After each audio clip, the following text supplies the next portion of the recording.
Hey guys, so today I thought I'll speak to you about poor posture and how that actually has a destructive effect on the body over a period of time. And now we know that poor posture is an issue with our generation today, with the type of work that we're doing, sitting down at the desk in that slouched position. And that might be the worst thing that has ever been taken on or implemented into our lives in terms of good health.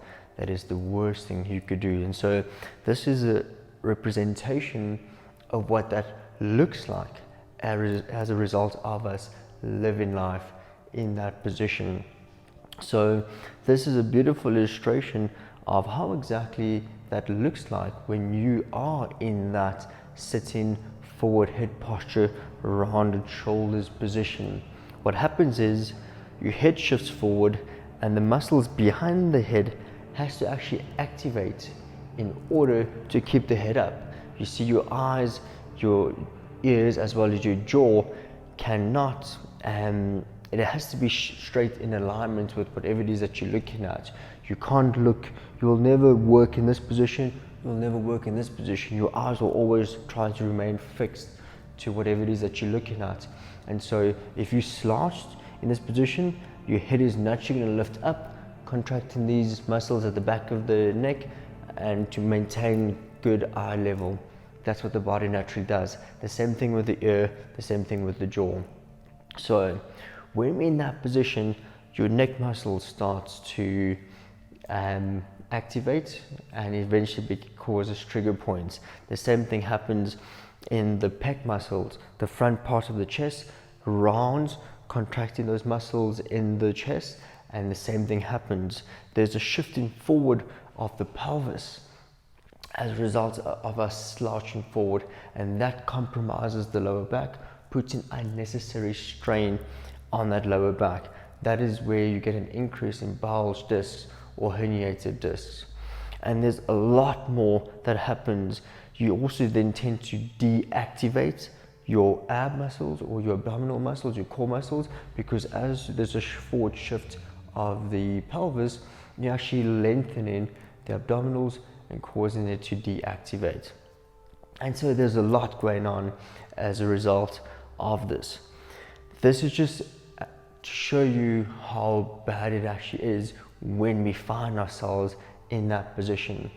Now, this is a nice scientific finding that has been around for many years, but I think it really just drives home the destruction of this posture.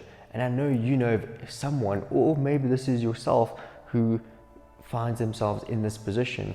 And so what the research have shown is that a 5% of a muscle contraction would actually cause 50 to 75% of restriction of blood flow to that area. Meaning, if you're in that position and you're constantly contracting those muscles in the neck, those suboccipital muscles, it is enough to cause blood flow restriction.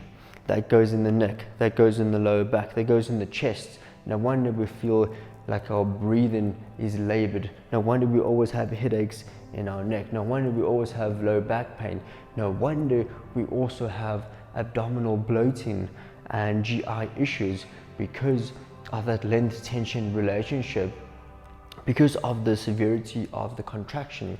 You just stand in this position and a slight slouch forward, the muscles have to activate in a particular way to create that balance, and just being in this position is enough to create a 5% of a muscle contraction. That's all it requires in order to create a 50 to 75% blood flow restriction.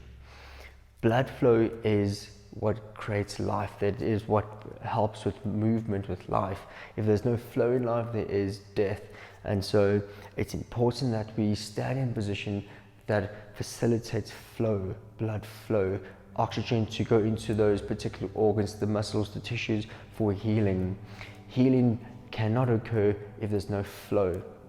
And so when you're in this position constantly, you can imagine there's a kink in the spine, there's a kink in the system, and so the flow is restricted. But how do we fix this? how do we stand in a position that is optimal? What do we do to help to equalize all these kinks in the armor? Now, there are a couple of ways to do that, but in order to change this, we have to know if we are actually in a bad position. And so I want you to stand in front of a mirror and look at yourself in the mirror. If you notice that your head is forward over your shoulders, if you notice that your shoulders are rounded forward, and if you notice that your weight or your hips are shifted forward, you're most likely going to be in this position. Now that we know that you're out of position or you're standing with poor posture, we can now do certain things to correct it. The first thing we can do is breathe. You see, what happens is as you breathe, taking a full breath into the body, naturally you can see how my body wants to extend, elongate at the spine, creating that symmetry within the body. And as you exhale, releasing all the way out, and your body still maintains that tensegrity within the body. Just breathing properly allows that extension of the body. It allows the body to expand into its lengthened position, and that's actually what we're looking for if we breathe correctly. We do a lot of breathing classes at the Wellness Hub to teach you how to feel the body, how to notice certain differences, discrepancies, and how you can take charge of your life. So breathing is the first one. The second one is grounding your feet, feeling your feet, noticing any asymmetries within the foot itself.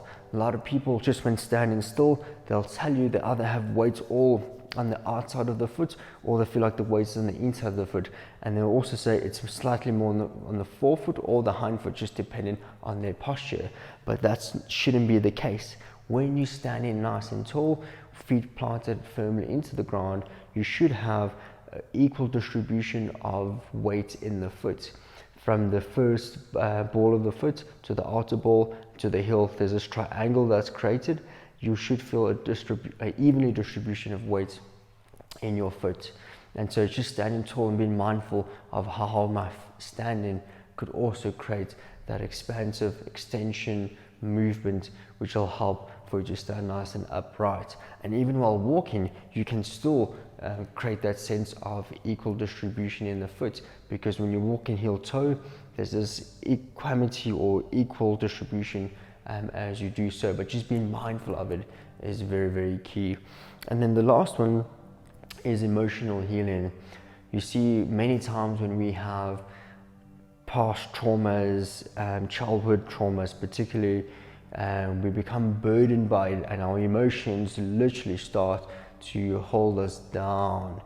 It literally starts to bring us down. And so the way that you feel is usually the way that you move and the way that you carry yourself. A confident person naturally holds him or herself upright. Someone that is depressed naturally tends to close off their heart and lean forward to protect their heart. And so every emotion comes with a posture. That is what yoga is. Yoga is putting you in a posture of divinity. It's putting you in a posture of confidence, of surrender, of serenity, all of those things. It is putting you in a posture of your sovereignty. That's what yoga is. But why not do yoga 1 hour a day when you can do yoga standing in an upright position, beautifully breathing in, breathing out throughout the day? Yoga doesn't have to be a once a day thing for about an hour. It can be a moment to moment thing when we stand upright, breathing in, breathing all the way out. Yoga essentially means to bring it all together, to unite. It becomes a union. That's what yoga is. And so to unite yourself, to create that integrity within yourself, to bring yourself together in a way that holds yourself upright. That is all that we're trying to create, is to allow you to hold yourself in the best position possible so that your union is held perfectly. And what I mean by that is the union of your mind, your body and soul is held so perfectly that you then become your best self. Your body is an antenna receiving everything from the world. You cannot be a crooked antenna and think that you'll receive positivity and life in abundance. You have to be in a particular way, and that is upright in this case, so you can receive everything from the world. And so posture now is no longer just a physical manifestation. It is a result of everything. The way you hold yourself dictates your life. So start standing tall, start walking with purpose, and start claiming your sovereignty back.